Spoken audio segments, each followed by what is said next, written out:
Hello, thank you for your interest in this workshop. I am Dr. Haridhan Goswami. I would like to welcome you all to Harmonizing Data on Child Wellbeing workshop.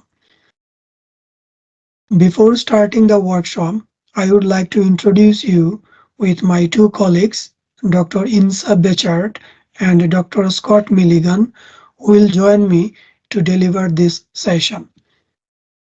Insa is a senior researcher at the GESIS Department of Survey Data Curation and a member of the Research Data Center International Social Survey Program, where she is responsible for the data integration and cumulation of the International Social Survey Program data. Her research and publications deal with cross-national comparability and measurement instruments. Scott is a researcher at the GESIS Department of Survey Data Curation. He is a member of the Research Data Center International Social Survey Program, where he works on data harmonization. His research examines social and economic inequality in cross-national comparison and applied statistical methodology. I am a reader in sociology at Manchester Metropolitan University. I am a quantitative sociologist with an interest in measuring children's and young people's well-being. I am interested in defining and developing reliable and valid survey instruments suitable for children and young people and cross-national comparative research. This is the first of the two workshops that we plan to run on harmonization of child well-being data.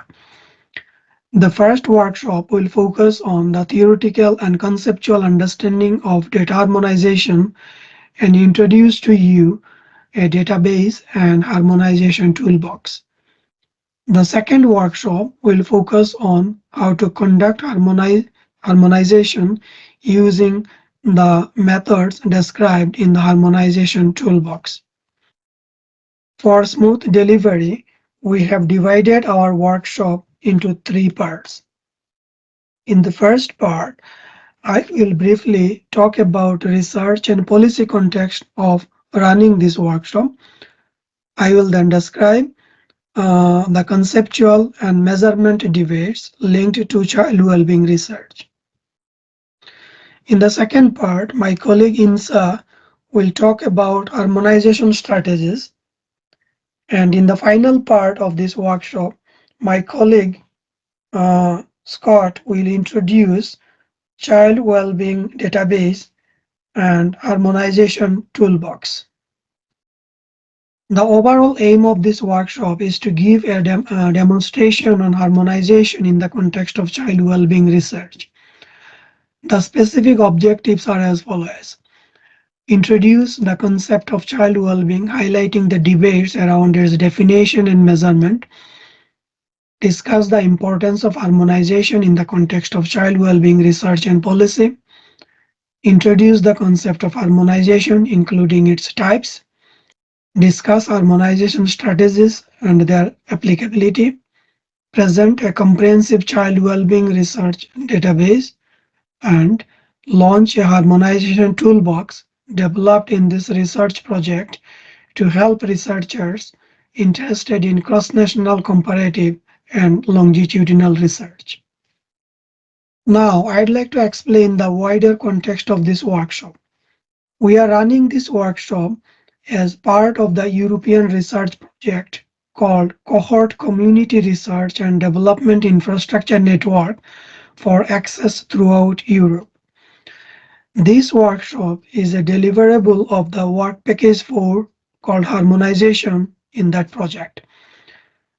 This research project received funding from the European Union's Horizon 2020 Research and Innovation Program.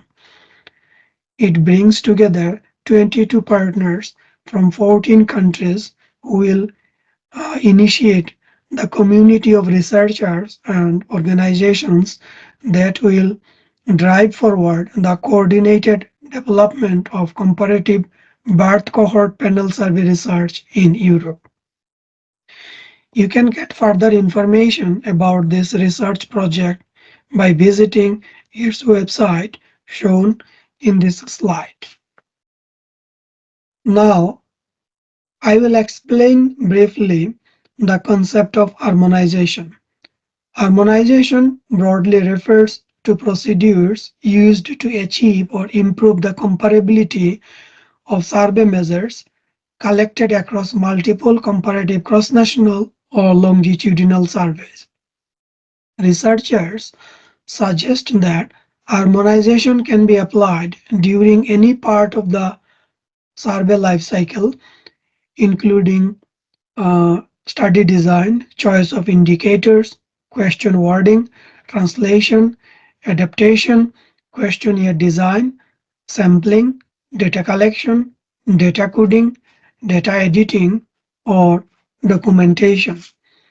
My colleague Insa will elaborate this aspect later in her part of this workshop.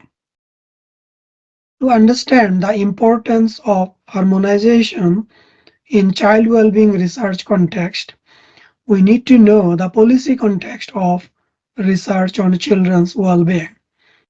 Promoting children's well-being is vital for children to have a good childhood and is the basis for future well-being as adults.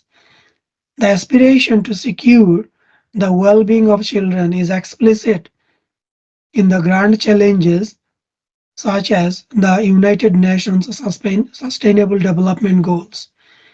Among the 169 targets attached to them, 95 are directly or indirectly connected to children. The Sustainable Development Goals can only deliver on the premise of equity if the world knows which children and families are thriving and which are left behind. Improving the health and well-being of children and young people is a policy priority for the European Union. Now, I am going to explain the research context of harmonization on children's well-being. Reflecting on a national level,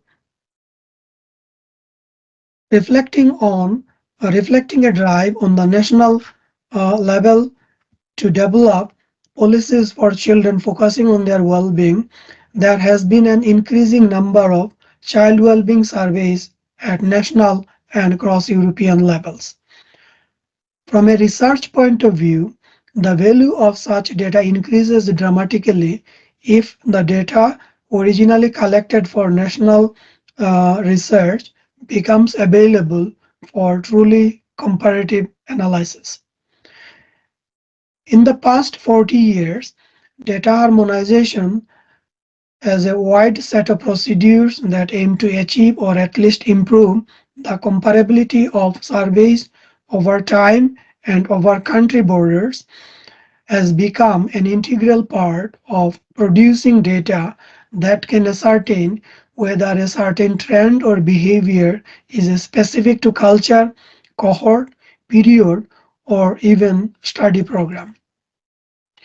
Some pioneering examples of harmonization relevant to the wider field include the Luxembourg Income Study, the Integrated Public Use Micro Data Series, the Cross-National Equivalent File of Household Panel Surveys, the International File of Immigrant Surveys, Democratic Values and Protest Behavior Project, the comparison of longitudinal European studies on aging, etc. These projects have demonstrated that data harmonization for life course-related data is feasible and fruitful. However, in the specific field of survey-based child and youth well-being measures, no such established projects exist. The Harmonization Work Package in the current Coordinate project is developed to fill these gaps. The Child Wellbeing Database and Harmonization Toolbox that we have prepared in this project will help both researchers and policymakers. Now, I'd like to emphasize on conceptual and measurement aspects of child well-being. First, the definitional issues. The concept of well-being has been used in many different contexts, and despite substantial academic and policy interest in well-being over the decades, there is no universally accepted definition of the concept. In academic literature, it is used as an overarching concept to refer to the quality of life of children in society. According to Diener and colleagues, children's child well-being refers to children's evaluations of their lives, the degree to which their thoughtful appraisals and effective reactions indicate that their lives are desirable and proceeding well. Now, I'd like to use this slide to introduce some debates around the definition of well-being. In defining the concept of well-being, a distinction is also made between the hedonic and eudaimonic approaches. Scholars influenced by the hedonic approach view well-being in terms of subjective happiness and the experience of pleasures versus displeasure, broadly construed to include all judgments about the good or bad elements of life. Although there are many ways to evaluate the pleasure pain continuum in human experience, most research within the new hedonic psychology has used assessment of subjective well-being. Subjective well-being consists of three components: life satisfaction, high levels of positive affect, and low levels of negative affect, together often summarized as happiness. It is worth noting that high level of subjective well-being is not assumed to develop from the absence of negative mood, but from a positive balance of negative and positive mood. On the other hand, the eudaimonic approach maintains that not all desires, not all outcomes that a person might value would yield well-being when achieved. It focuses on meaning and self-realization and defines well-being in terms of the degree to which a person is fully functioning. Rife and Singer have explored the question of well-being in the context of developing a lifespan theory of human flourishing.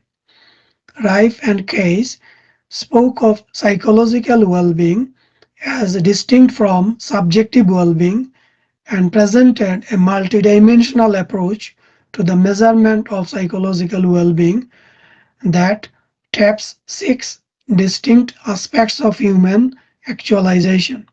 These are autonomy, personal growth, self-acceptance, life purpose, mastery, and positive relatedness.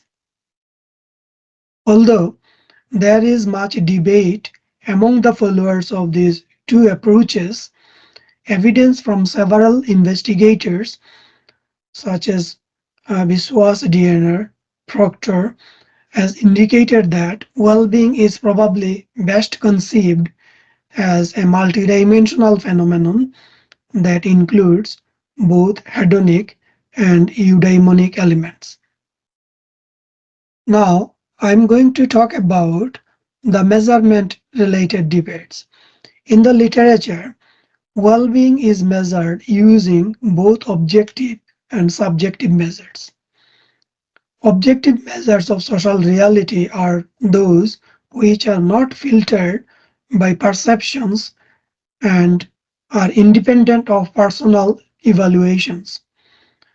On the other hand, subjective measures are supposed to explicitly express subjective states such as perceptions, assessments, and preferences, for example. The use of objective measures such as gross domestic product, household income, household wealth and income distribution, life expectancy are well established in research on children and young people's well-being. While such indicators are important to begin to redress issues of inequalities and social exclusion which negatively impact children's health and well-being, they tend to ignore the potential attributes and strengths of children.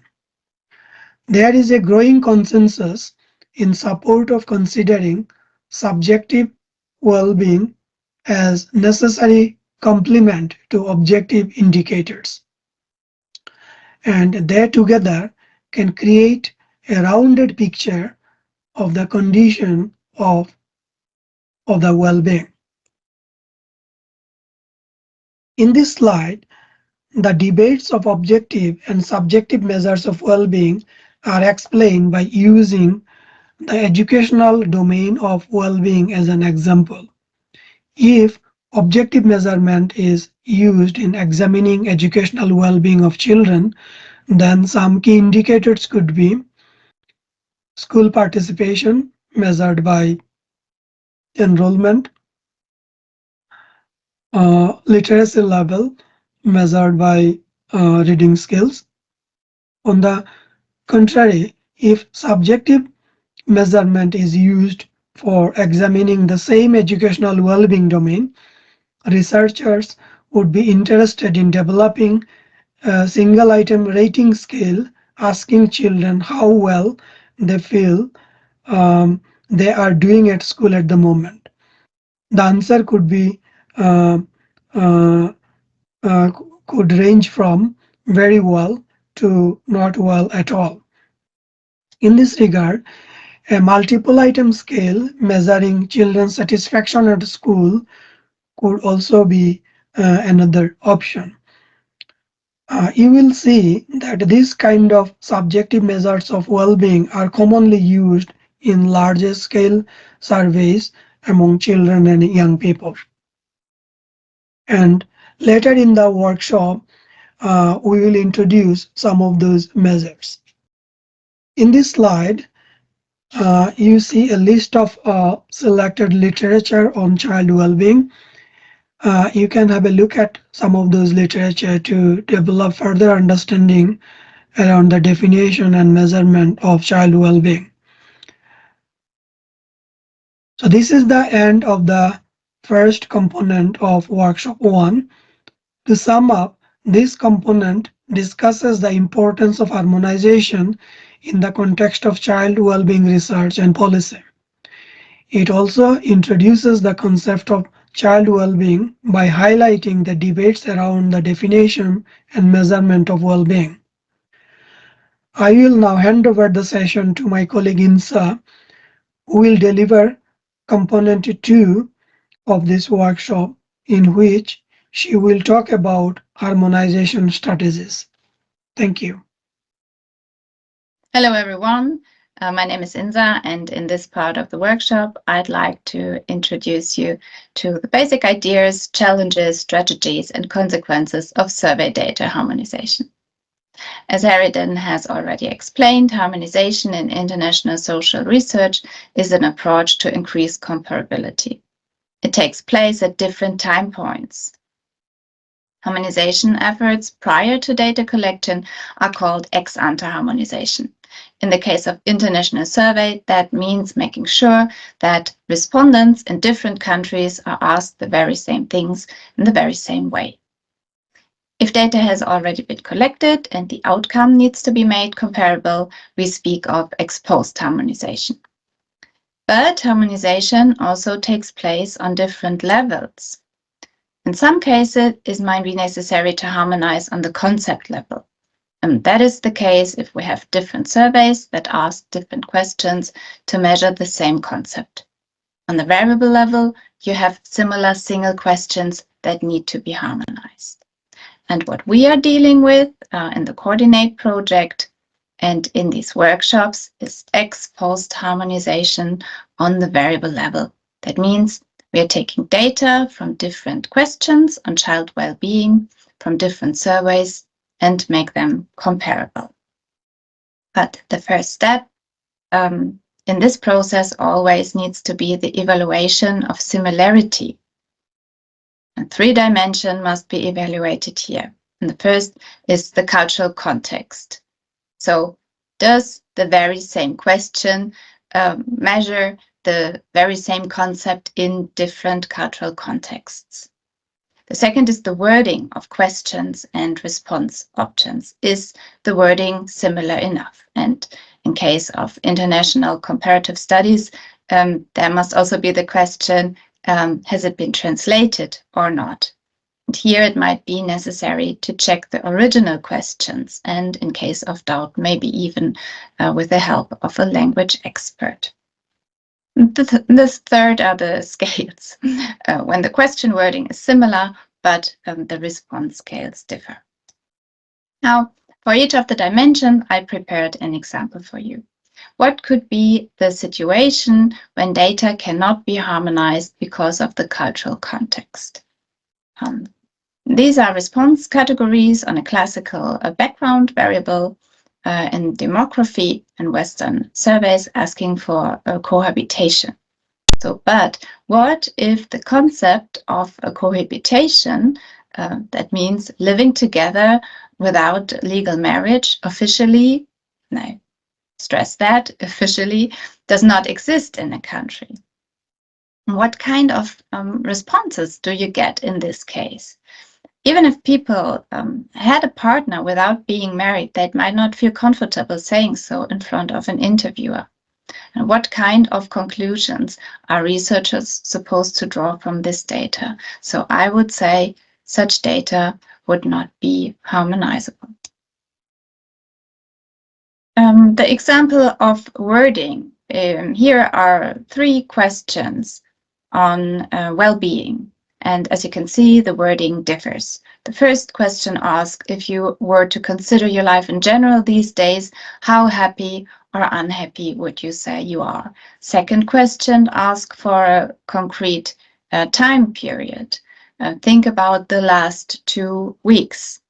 How often have you experienced this? Felt unhappy? And question number 3 asks, how satisfied are you with your life in general? So the first 2 questions differ in the time period. This is which is asked for here, and the last one asks for satisfaction instead of happiness. And now it would be on you to decide, is that similar enough for harmonization or not? The focus on our Coordinate project context is scale harmonization. So think of survey questions from different surveys with the very same question text, but response scales that are symmetric but differ in their number of response options. What you need then is a common target scale. And usually that's an 11-point scale ranging from 0 to 10. But how would you place values of a 4-point verbal scale on an 11-point numeric scale? And there are different approaches. One approach is the semantic judgment. Here, judges rate the verbal labels of response options and assign them to a number on the target scale. And then the average rating is kept. The disadvantage is that you need at least 3 judges per language or even per culture, and that can become very expensive if it's done accurately, depending on how many variables you want to look at. A classical, rather technical way is the linear stretch method. Here, response options are stretched to the larger scale in such a way that the lowest response option is assigned to the lowest value and the highest option to the highest value on the target scale. And all immediate options are given equally distanced numbers in between. So here, the 4-point scale would end up, here the 5-point scale, and here the 7-point scale. The weakness of this method is its basic assumption, and that is that the distances between the scale points are equal, irrespective of the measurement instrument. That means it assumes that respondents would choose their response options and treat the extremes the very same way, irrespective of being offered a 4-point, a 5-point, or a 7-point scale, or even answer the same way if there is a middle category offered, such as neither nor, which kind of gives the respondents the option not to choose. And we know that this is not the case. Response behavior differs depending on the scale that is offered. Therefore, there are transformation methods that do not merely concentrate on the scale points, but are based on the distribution of responses. Linear equating is such a harmonization process. But it makes only sense when your data is based on the very same population, ideally even on the same sample. And all original variables need to be normally distributed. So these could be the normally distributed responses on a 4-point scale, a 5-point scale, a 7-point scale, and an 11-point scale, in this case with existing data. Now, to harmonize the distribution, the first step is to align the mean, like this. And the second step then is to align the standard deviation to account for the different scale points, but at the same time keep the respondent's relative position on the scale. A related harmonization method is based on the equipercentile equating idea. So what if you theoretically have the same scale, but a very different usage across countries? For example, in case of income, when you have different currencies. What you can see here is an example on real survey data from the ISSP, the International Social Survey Program of 2020. And the data comes from Iceland, Sweden, and Thailand. You can see here that the minimum is the same in all 3 countries, because there are always cases that claim to have no household income at all. But then the distribution differs a lot.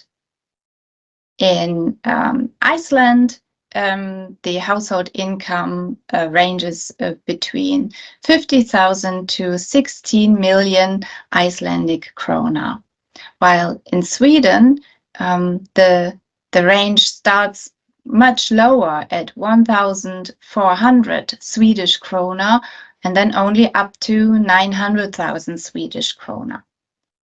In Thailand, it starts even lower with 600 baht up to 10 million baht. So as you can see, the distribution is very different across countries, but each respondent has a relative position in the representative sample according to the cumulated percent.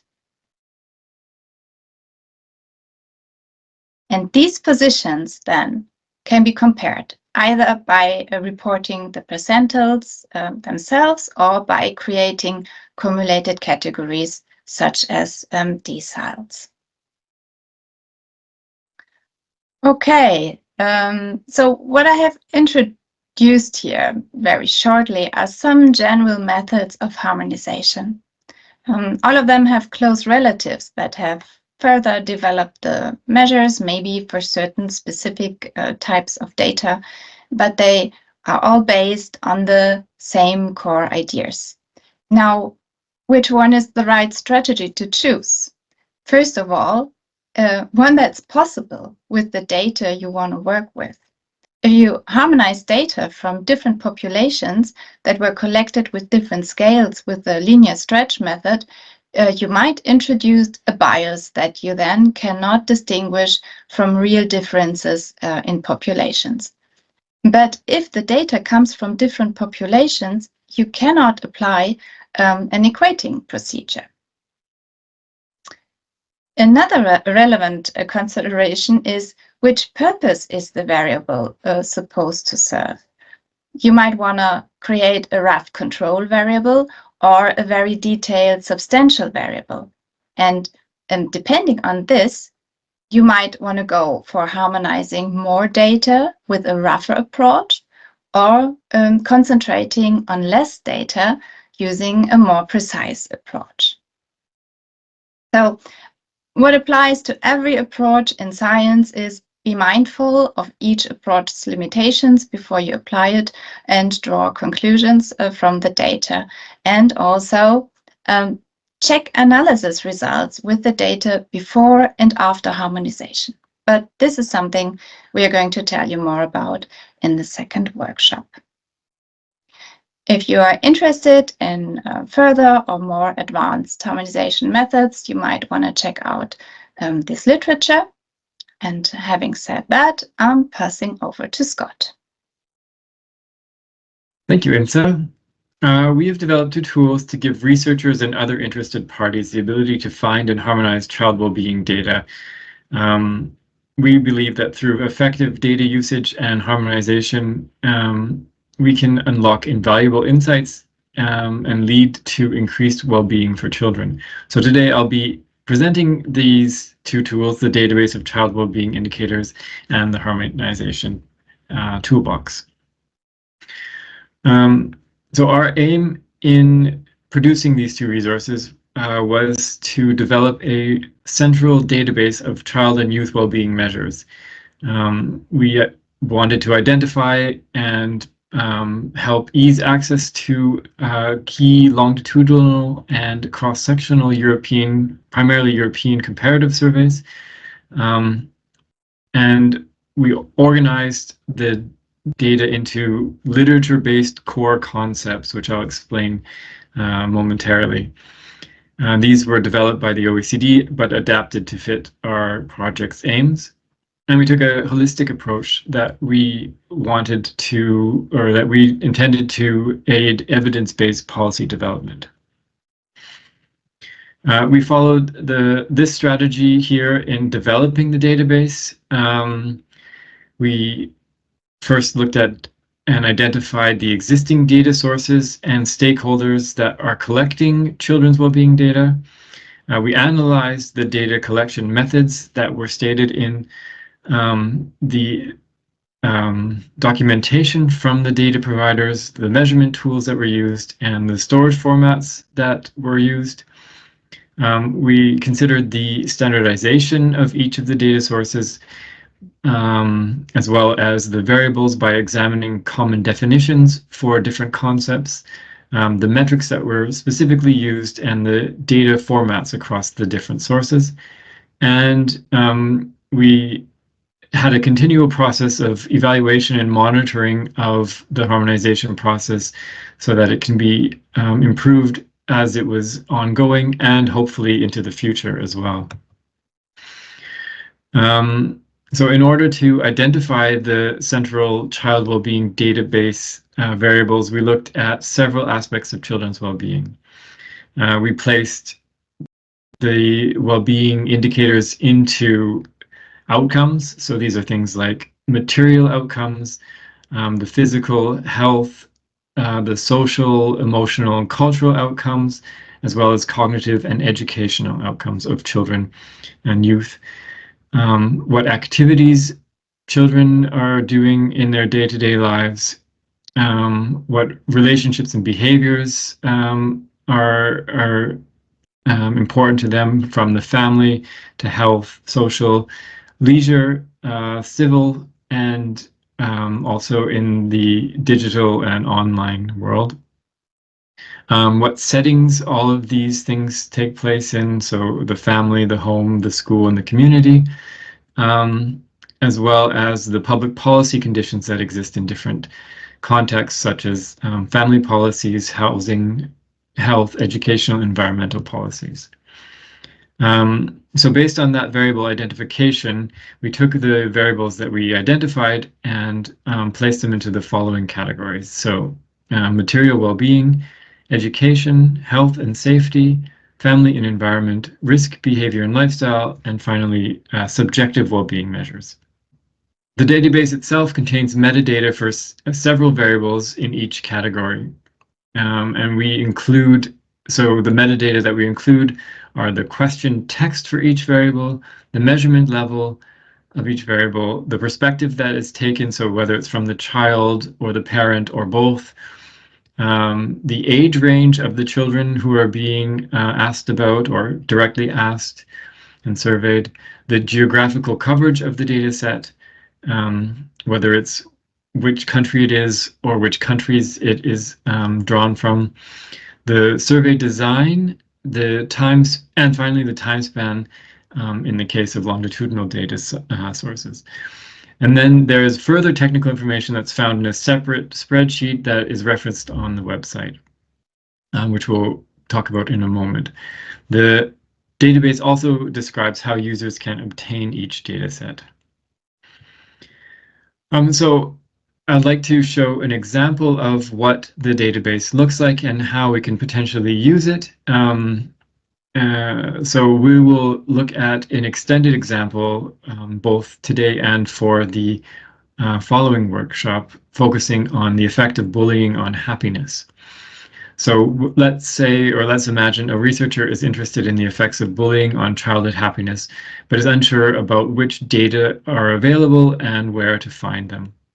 What the database provides is a source for people to go to identify which data sets have the variables that the researchers are interested in. So if we click through to this following URL, we will land on a page that looks somewhat like this. You can see across the top there are three main categories: the database and how to use, and then harmonization. So the two main tools, the database and the harmonization, are on the outside, and there is a brief description about how to use these resources. So if we click through to database and then click through to subjective well-being, we will come up with a series of variables, and each variable broken down into the different data sources. So instantly what comes up is the happiness variable, and you can see underneath the British Household Panel Survey and some metadata about happiness for that variable from that data set. We were interested in victims of bullying, so we can click on the victim of bullying, and we would be taken down the page a while, and we can see here the first three that are listed are the British Household Panel Survey, the UK Household Longitudinal Study, and the Children's Worlds data set. And there's more that is listed underneath. And you can see these all if you consult the website. But here we can also see the different metadata that's involved here. So first of all, we have the question text. And in the British Household Panel Survey, the children are asked, how much do you worry about bullying at school? Then we can see that the measurement level is ordinal. The perspective is the youth, meaning that the youths are directly asked this question rather than the parents being asked or a teacher. The age range of the children who are being surveyed In this case, it's 11 to 15-year-olds. If the perspective is from the parents, the age range is related to the children rather than the parents. And so if the parents are being asked about children who are 12 to 15, then the age range here would be 12 to 15. The geographical coverage, which in this case of the British Household Panel Survey happens to be England, Scotland, and Wales. The survey design, it's a panel survey. And finally, the time span in which the data are available. In this case, it's from 1995 until 2008. And so this information is available for each of the data sources which we have identified as providing a question that falls under the heading of victim of bullying or aspects of bullying behavior. So then further variables can be identified using the database for users who are interested in that kind of a research question about the relationship of bullying on happiness. They can then use the database to locate happiness variables. They would also perhaps be interested in other co-determinants of happiness, such as positive relationships in the family or friends, socioeconomic status, and other control variables such as age and sex. So all this information is available on the data set, as well as the extended information, such as, for instance, the name of the variable specifically used in the data itself when that information was available, as well as other pertinent information and metadata that researchers might be interested in. And the instructions for this are on the website itself. So once the appropriate variables for a research project have been identified, researchers can then consult the Harmonization Toolbox to harmonize the variables from different sources. So the Harmonization Toolbox itself presents step-by-step instructions for harmonizing several of the key variables of the data set, in the database, excuse me. The harmonization is done using R, but we tried to make the instructions as generalizable as possible so that they can be extended to other software in a relatively straightforward manner. The essential workflow that we use in the harmonization process is following. For each variable we want to harmonize, we gather the relevant information from each data set. We map the values together and we aggregate them into a harmonized vector. Individual case identifiers are also used so that multiple harmonized variables can be joined back together and then analyzed in one big set. So, as Insa explained earlier, the standardized harmonization procedures that we've used here are based on the linear stretch method. We look at different response scales and then stretch them into an 11-point scale ranging from 0 to 10. And we felt that the linear stretch is both a practical and a simple approach and can make the data as comparable as possible. The toolbox itself is, we envision it as a basic building block for the harmonization process. And if users are harmonizing variables that are in the harmonization toolbox, this is great because the work is more or less already done. But the process should be easily generalizable to other variables, whether or not they are in this toolbox. So users should be able to feel like they can select or add variables or other data sources according to their analytical needs and focus and modify the code accordingly. So the toolbox is organized around harmonization of selected child well-being variables. As I said, the work itself is divided into the following sections. We start with a setup and data importation. We show which R packages are needed for each harmonization step and how to import variables from different formats, primarily from SPSS and Stata, which are the dominant formats of data storage that are used. And then this is followed by the preparation and inspection of variables. We create a code books with the value coding from the different data sets and examine the output to help guide the harmonization process and make decisions about how and whether variables can be harmonized. And then finally, the actual data harmonization process. So as mentioned, the toolbox uses the linear stretch harmonization method. As I said, the software that is used in the toolbox is R, but this can be extended to either other software or to other variables. So now we can see what the toolbox actually looks like.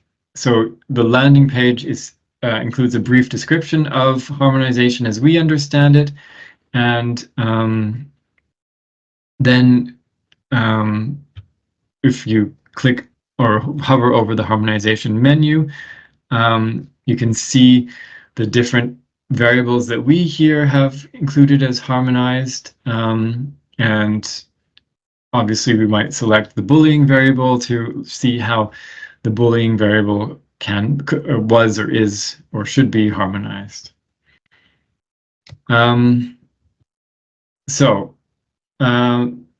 That's an introduction to the harmonization toolbox. In the following workshop, we will present the details of the harmonization process in more detail. We'll go over all of the code that is needed to harmonize the variable using the running example that we explained earlier of the effect of childhood bullying on happiness. If you're interested, here is some related research and literature that can be consulted. And otherwise, thanks for your time, and I hope to see you in the next workshop. Thank you.